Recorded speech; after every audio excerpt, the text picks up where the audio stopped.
Hello everybody, welcome back to another episode. I'm just gonna flip my hair because I just got it done. Doesn't all look so good, OMG. Okay, well, thank you again for joining me this week.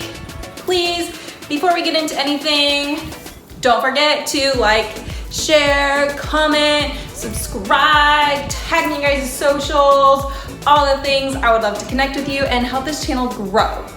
So like I mentioned last week, we are going to be talking about the Red S syndrome in athletes this week, part of this athletes and eating disorders series. So it's going to be a super great episode, super informative.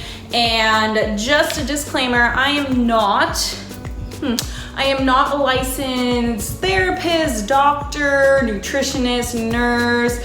So all these things I've learned from my experience and what I've searched on the Google. So let's get into this episode. I think you guys are gonna enjoy it. And here we go. All right, so let's get into this episode. Pumpkin. Okay, so first thing is, do you guys even know what Red S stands for? Well, look for you, I'm gonna tell you. Red S stands for Relative Energy Deficiency in Sport.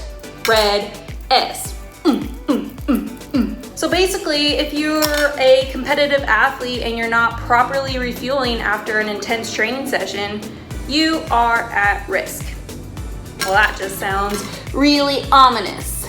If you're an endurance athlete, if you're an athlete who participates in an aesthetic sport like dance or gymnastics, or if you are in a sport that has a pretty bodily revealing uniform like swimming or water polo, you are at risk. And also, if you're an athlete who menstruates, you're at risk of losing your period if you have Red S. So why is losing your period bad? I mean, if you're training really hard, isn't it normal to lose your period? The answer is no. Let's debunk this myth, guys. I know it's really common if you're training really hard. It's so common to hear like, oh, I haven't had my period in a while. Oh, it's totally normal. It must mean you're in shape. No, it could mean that your body is underfueled.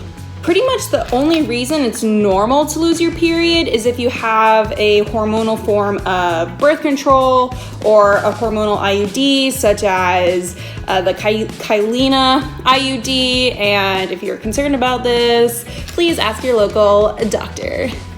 If you are training hard and are properly refueling your body, you should keep your period, not lose it.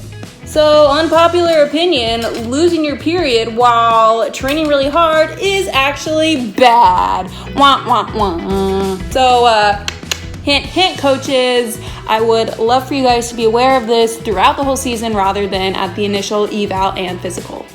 And now I'm going to talk about why losing your period is so bad for your insides. When you lose your period, you have less estrogen in your body.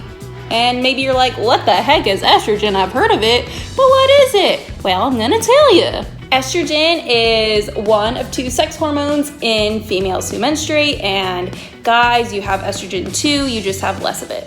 Estrogen helps control a menstruating person's cycle and protects bone health.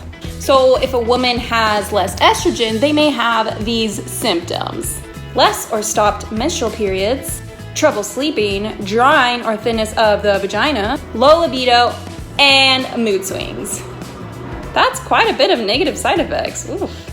As a woman who has experienced all of these symptoms, I can tell you that it's not fun and I do not recommend it. I just thought it was normal because nobody ever talked about it. There's actually really horrible side effects with losing your period and having low estrogen.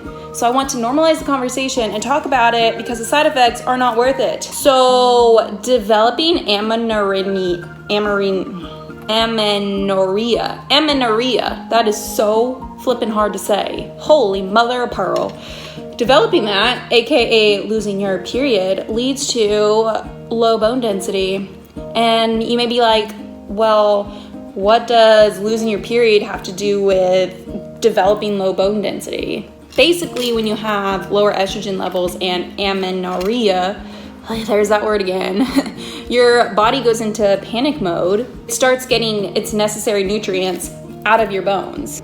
At this point, your body is using itself against you to keep itself alive. So pulling these nutrients out of your bones leads to lower bone density. So you got lower estrogen levels, maybe amenorrhea, then all of a sudden these nutrients are coming out of your bones and into the system so that you can keep being a functioning human. Doesn't that sound fun? It's not. If you're an athlete, this is doubly bad because if your bone density is lower, it means that you are more prone to stress fractures and repeat stress fractures. So if a female athlete is having repeat stress fractures, this could be a sign of malnourishment.